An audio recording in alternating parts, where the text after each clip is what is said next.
Very good afternoon to all of you. This is my another video for the candidates who are interested to go for CDS. जो बच्चे CDS के लिए जाना चाहते हैं, जो बच्चे CDS के लिए जाना चाहते हैं उनसे मैं ये कहना चाहूँगा कि अगर आप फाइनल ईयर में हैं या जो थर्ड ईयर में हैं, बीटेक के स्टूडेंट्स हैं, क्योंकि माइट भी ऐसा पॉसिबल हो सकता है कि कई लोगों ने एनडीए के लिए दिया होगा, तो माइट बी एसएसबी या रिटर्न किसी कारणवश उन्होंने नहीं क्लियर कर पाए होंगे, या कई ऐसे हैं कि जिनको अवेयरनेस ही नहीं होगा कि हम सीडीएस भी दे सकते हैं।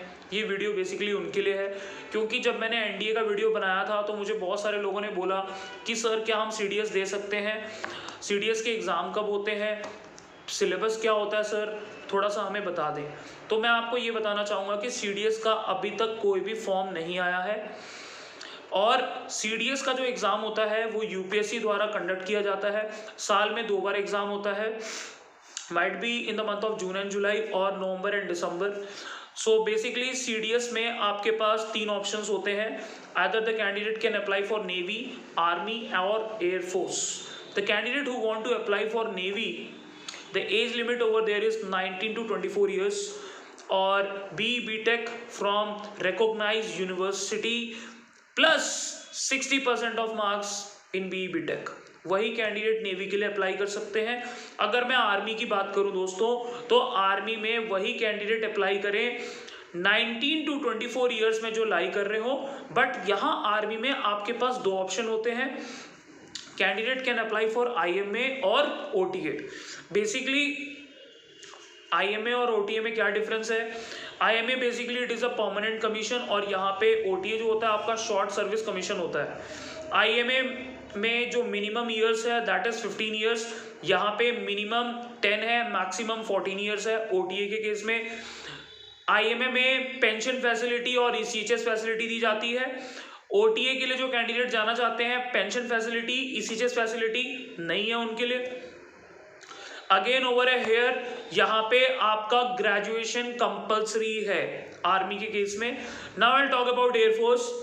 बेसिकली एयरफोर्स में जो एज लिमिट रखी गई है 19 टू 24 ईयर्स है, और अगेन सेम थिंग, किसी भी रिकॉग्नाइज्ड यूनिवर्सिटी से आपके 60% ऑफ मार्क्स होने चाहिए, राइट। और candidate can go for air force also. बहुत सारे बच्चे ऐसे होते हैं जो एयरफोर्स में जाना चाहते हैं, उनका शौक होता है कि हमें प्लेन उड़ाना है, हमें विंग कमांडर बनना है, हमें पेरेंट्स को प्राउड फील कराना है। They can go for air force also.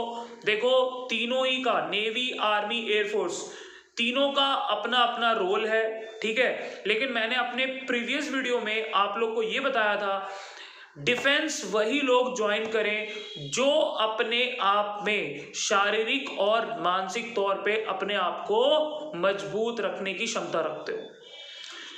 अगर आप एम्प्लॉयमेंट के बेसिस पे आप डिफेंस ज्वाइन करना चाहते हैं तो आप बहुत बड़ी गलती कर रहे हैं दोस्तों, तो आप ज्वाइन ना करें। Now I will tell you about the syllabus part. दोस्तों यहाँ पे जो सिलेबस है, जो Indian military academy, navy, army, air force के लिए जो सिलेबस रखा गया है, इंग्लिश आपका 100 मार्क्स का आता है, आपको 2 घंटे का समय मिलता है। जीके आपका 100 मार्क्स का है, अगेन आपको 2 घंटे का समय दिया जाता है। एलिमेंट्री मैथमेटिक्स आती है दोस्तों यहाँ पे 100 marks, and the time duration is 2 hours. जो बच्चे ओटीए के लिए जाना चाहते हैं दोस्तों, उनके लिए मैथमेटिक्स नहीं है, उन्हें सिर्फ 2 पेपर देने हैं, इंग्लिश और जीके का, और उनके लिए जो मार्क्स हैं same, that is 100 marks each and 2 hours for each papers. OTA के कैंडिडेट के लिए सबसे कंसेशन एक पार्ट यही है कि जिनकी लिमिट 19 टू 25 ईयर्स तक है, जो 19 टू 25 ईयर्स में लाई कर रहे हैं, मान लीजिए 24वें 25 ईयर्स में आ चुके हैं, तो वो ओटीए के लिए भी जा सकते हैं। The age relaxation is given in case of OTA. Now I will talk about the syllabus part. Basically अगर सिलेबस पार्ट की बात करी जाए तो इंग्लिश में आपका आता है basic grammar, idioms, synonyms, substitution of words, error of spotting, para jumbles, ये आपसे इंग्लिश में पूछा जाता है। अगर मैं जीके की बात करूं तो जीके में आपसे इकोनॉमिक्स से रिलेटेड सवाल आ सकते हैं। कई बार फिजिक्स, केमिस्ट्री, बायो, आपके तीनों ही स्ट्रांग होने चाहिए, कहीं से भी कुछ भी सवाल आ सकता है। उसके बाद करंट अफेयर्स की नॉलेज आपके अंदर मस्ट होनी चाहिए, सोशियोलॉजी के बारे में आपको पता होना चाहिए, डिफेंस रिलेटेड दोस्तों मस्ट है। आप डिफेंस की तैयारी करने के लिए जा रहे हैं तो आपको डिफेंस की नॉलेज तो होनी ही चाहिए। कल को आप एसएसबी में बैठेंगे, आपसे पूछा जाएगा why you want to join the defence, आपका कोई जवाब होना चाहिए, आपको आपके पास कोई आंसर होना चाहिए कि आप डिफेंस क्यों ज्वाइन करना चाहते हैं, क्या बोलेंगे आप। You have to prepare for it also, right. Again environment के बारे में आपको नॉलेज होनी चाहिए, स्पोर्ट्स के बारे में पता होना चाहिए, कल्चरल के बारे में पता होना चाहिए, बुक्स के बारे में पता होना चाहिए, ये सारी चीजें होती हैं आपकी। Now I will talk about elementary mathematics. देखिए एलिमेंट्री मैथमेटिक्स में कोई ज्यादा मुश्किल मैथ्स नहीं आती है, नंबर सिस्टम से सवाल पूछे जाते हैं, फंडामेंटल ऑपरेशन आते हैं, square and square root, LCM, HCF, simple interest, compound interest, profit and loss account से सवाल आ सकता है, रेशियो एंड प्रोपोर्शन से भी सवाल पूछे जाते हैं। उसके बाद अगर मैं अलजेब्रा की बात करूं तो अलजेब्रा में आपसे बेसिक ऑपरेशंस के सवाल पूछे जाते हैं, सिंपल फैक्टर्स से सवाल पूछे जाते हैं, रिमाइंडर थ्योरम से सवाल पूछे जाते हैं, क्वाड्रेटिक इक्वेशन से सवाल आते हैं, लीनियर इक्वेशन से सवाल आते हैं, थ्योरी ऑफ पॉलिनोमियल पूछी जाती है। उसके बाद हम ज्योमेट्री की बात करें तो ज्योमेट्री में lines, angles, parallel lines, theorem के सवाल, एसएस के सवाल आपने बहुत सारे बनाए होंगे 10th क्लास में, एसएसएस कॉन्ग्रुएंसी के सवाल बनाए होंगे, रेक्टेंगल एंड स्क्वायर, मेंसुरेशन से संबंधित सवाल, area of square, rectangle, parallelogram, triangle, circle, LSA calculate करना, सरफेस एरिया कैलकुलेट करना, ये सब चीजें आपको आनी चाहिए।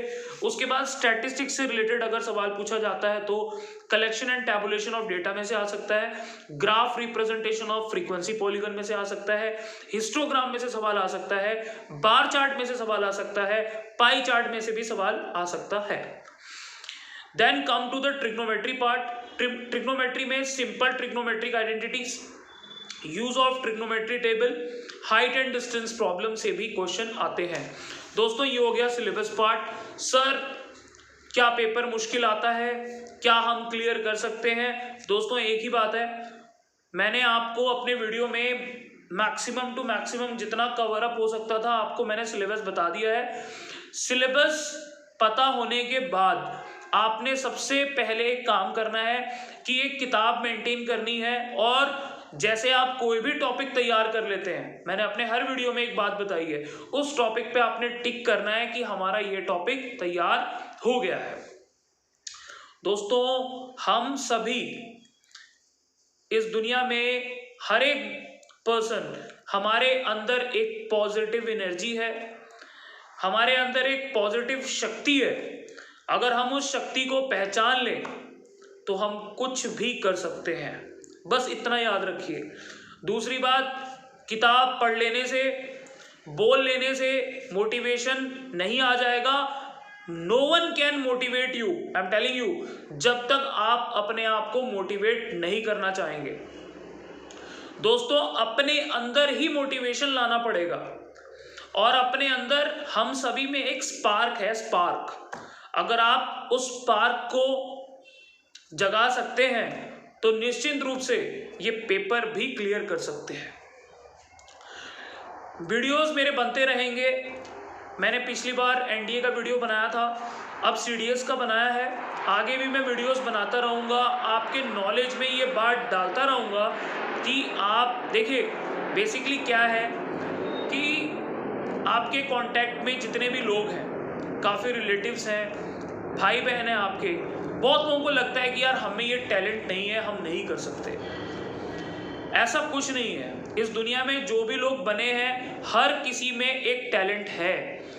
आपने उस टैलेंट को पहचानना है और उस टैलेंट पे वर्क करना है, आपको सक्सेस मिलेगा।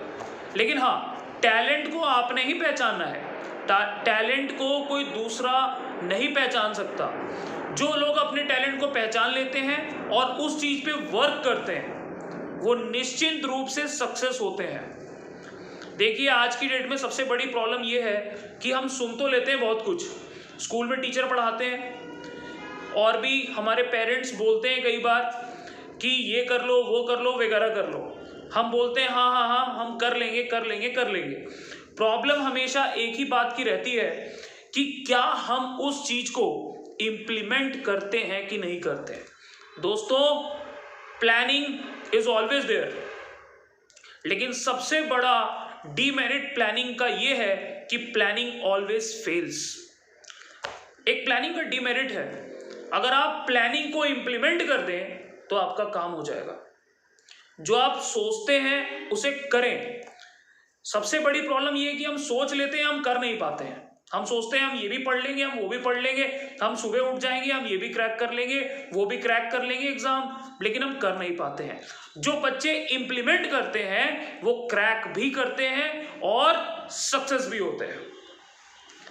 ओके फ्रेंड्स, सो जय हिंद, जय भारत। मेरा जो अगला वीडियो होगा वो माइट भी मैं किसी गवर्नमेंट एग्जाम पे ही बनाऊंगा, निश्चिंत रूप से आपको इन्फॉर्म कर दिया जाएगा। Till then, thank you and have a good day.